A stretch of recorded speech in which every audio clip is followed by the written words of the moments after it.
Is this not fun? It's totally fun. I'm at a convention, and the nominee isn't John McCain. It's Donald Trump. Wow. Well, look, I was just reading a story about it from the New York Times. Says that John Kasich was offered the VP spot by Don Jr., and I'm going, does Don Jr. get to offer somebody a VP spot? Yeah, and does the New York Times have deep insights into what's happening on the Trump campaign? No, I don't think so. I don't think so at all. We're talking with Ann Coulter. Ann, you've been all over the place, and you've been a Trump person since we've had you on a couple of times, and you've not wavered on that, and now here we are at the Republican convention, and it's Trump. And it's Trump, and I haven't stopped smiling. That's why I haven't gotten any sleep. Well, you don't look like you're missing any sleep. So Thank you for lying. Well, no. As far as this convention is concerned, do you think that it's gone as they wanted it to go? I mean, has the tenor been what they wanted? I have no idea, to be honest with you.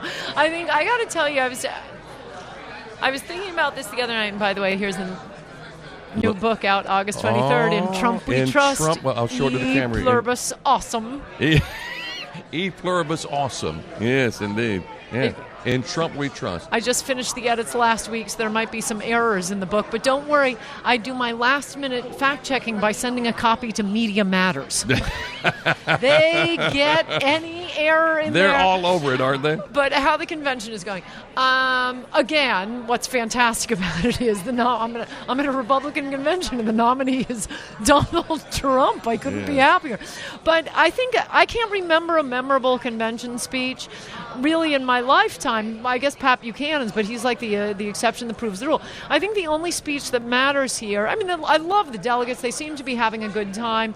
Republican delegates are always so much fun. I love their elephant hats, and they're so happy, and they're wearing... and dancing in the aisles and all that they stuff. They are. I love them. And you can always, you put a mic in front of these Republican delegates, and they're so charming and patriotic.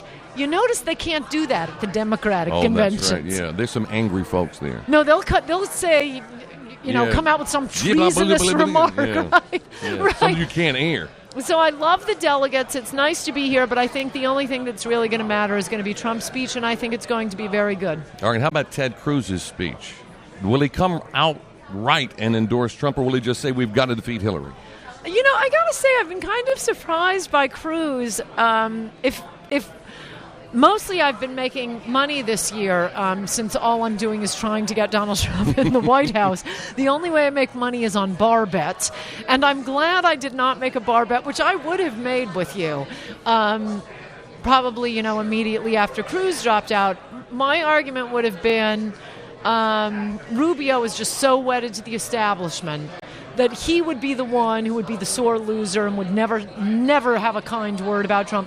Whereas Cruz is crafty. Yeah. He's sneaky. He knows every place I've been from kindergarten until the United States Senate, no one has liked me. My only lifeline here is an endorsement with Trump. He'll make me, Attorney General, SG, head of Department of Homeland Security, and he's the one with his nose out of joint. Yeah. I would have lost that bar bet. He and John Kasich. John Kasich, he's, right down the street but won't come to the convention. That's kind of snotty, isn't it? It really is, and I've held my nose when they've run people like John Kasich, as I've mentioned like 16 times now. They ran John McCain, and we put up with it. And look, I don't think most people out in America, I think this is mostly a media thing and a Washington, D.C. thing, this obsession with being anti-Trump. And why do they do it? Because the mainstream media rewards them. They're all being, feted. You can be on the cover of Vanity Fair. Say you're a never-Trumper, Phil. I think I'm going to do that to get on CNN over there. Yeah, the press you will get if you say, that's it, I'm a conservative, but I'm never voting for it. That's why you never see it with Democrats. The media takes care of Democrats. But I'm really kind of annoyed by this. And, okay, say you're not comfortable with Trump. Well, you have to read my book, In Trump We Trust, because that is geared for people like you. In Trump We Trust. Out August 23rd. But second of all, what you do is you attack Hillary. okay, don't say anything about Trump. Just attack Hillary. Or here's something we could really use, Phil Valentine. We could really use a little help with the House and the Senate races. No kidding. Because either Hillary wins, and oh boy, you better pray to God we have a Republican House and a Senate, and still, great, we'll get Ruth Bader Ginsburg, because that was approved by Republicans. Or Trump wins, and we need a Republican Senate to approve his nominees to the Supreme Court. Concentrate on the House and Senate races, and just keep your lip zipped on the main candidate. I mean, okay, you guys take care of the salad and the side courses. We'll take care of the turkey. Right. But we're all supposed to be in this together, and the whole Trump candidacy has made me question a lot of things about my party until it became the Trumpian party. You are gloating so bad, Ann. It's just sickening. I knew if somebody ran this campaign, he'd win. I knew it. And on June 15th, Donald Trump, whoever thought, I never watched his show. I suppose if you had asked me back then, I would have thought he was kind of a joke. But wow, that speech knocked my socks off. And then I just waited 2 weeks for him to, produce his withdrawal letter, an apology, and clarification. And when he didn't do that, 2 weeks later, I said he's going to be the nominee and the next president. This is the candidate I've been waiting for. You were talking about what the media will tell you and what they don't. I've always said the media bias is not about what they tell you, it's what they don't tell you. Yes. It's what they omit. So you look at what's going on with the Black Lives Matter deal, and they know the same stats that you and I know, that they're not disproportionately being gunned down by the police, yet they don't tell that except on Fox News. And worse than that, the president repeats these lies. Yes, absolutely. So adding fuel to the fire. I do think these dead cops are on the president's head. I just ran into some cops. I did a book signing. You can pre-order in Trump We Trust. Here we go again. There you go. In Trump We Trust. And so I was signing Adios America and taking pictures of people who pre-ordered in Trump We Trust. And when I got up to leave, there was a group of cops behind me. So I went up to them and said, "Hey, fellas, do you know that the official Democratic platform has endorsed Black Lives Matter?"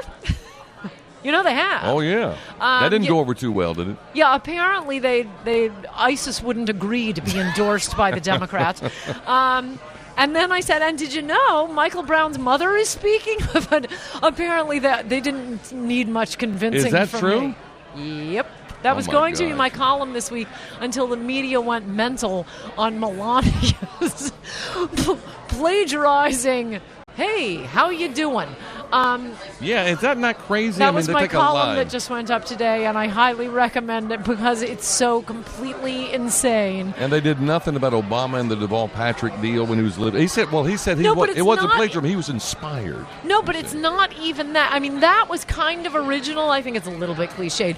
But the stuff they're claiming that was plagiarized from Michelle's speech, Boilermaker stuff. You can read it right now on any Hallmark greeting card. Well, yeah, it's like saying, "And God bless the USA." You know what I mean? But you can't trademark that. Yeah, no kidding. You can't claim,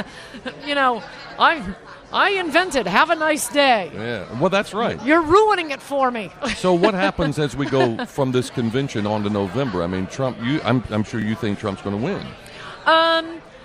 Not as confident as I was. That I was 100% sure he'd win. I think 100. I'd say no. 90% sure he'd win the nomination. 60% sure he's going to win the presidency. So 60%. Sure. Yeah, more likely than not. But look, I mean, the reason I love Trump, the reason I wrote Adios America, is we could be near the tipping point. It may be that Teddy Kennedy's Immigration Act has so wired the country. I mean, Democrats are already bragging about, that's it for the Republican Party, lights out.